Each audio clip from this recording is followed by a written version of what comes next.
Hey guys, so today I want to talk to you guys about how to fill in your MCQ card correctly. So the first thing you have to do is you shouldn't answer your answers directly onto the MCQ card.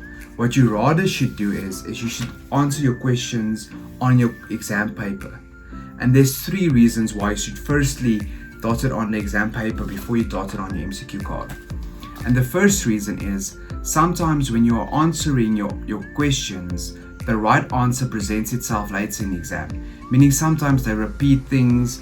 The answer to question 1 might be in question 7, or there might be a clue in question 101 about question number 10 or something like that. And then you have to change your answer here.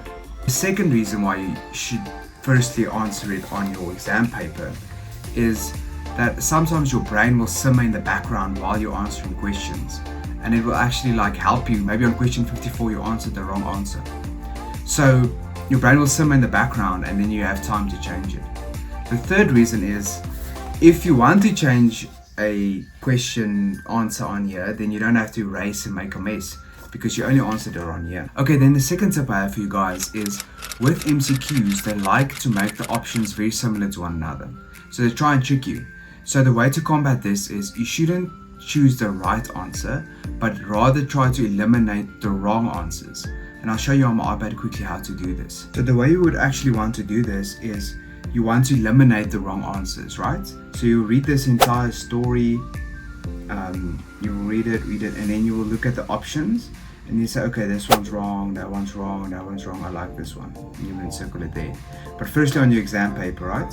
Same with this, you would just eliminate the wrong answers and choose the right answer.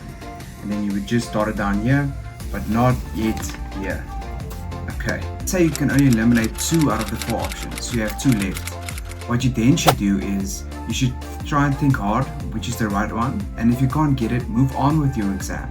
Like I said, sometimes they would repeat things, they would give you tips and other questions about that question, or sometimes your brain just needs a little bit of time to find where it stored that piece of information, and you'll be amazed sometimes when you come back you just get the answer.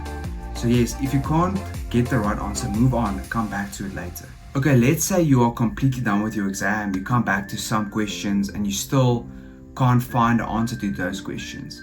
I want to give you another piece of advice is read the question properly and then think in your mind, where were you when you did that piece of content, or what week of the semester you were in, or what subject it is in. Sometimes when you can try and piece together where that you did that lecture, or where you were when you read that, what did you eat when you were doing that, sometimes you'll be amazed at how your brain just somehow finds the answer. So try and think in that way, try and think, okay, where were I when I did that?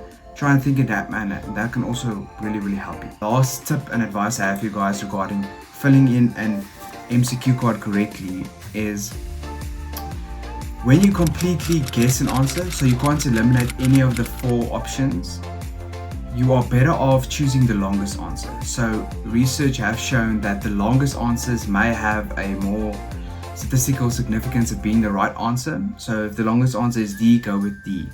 But then I would advise you that further in the exam, if you still completely guess an answer, always go then with D. All your completely guessed answers should be the same, so that you have a more statistically significant chance of getting most of them right. So then you have a 25% chance, basically. Okay. And also those questions where you are left with 2 answers, go with the one that's the longest, as it has a statistically more significant chance. So yes, this is my 7 tips and tricks on filling in an MCQ card correctly.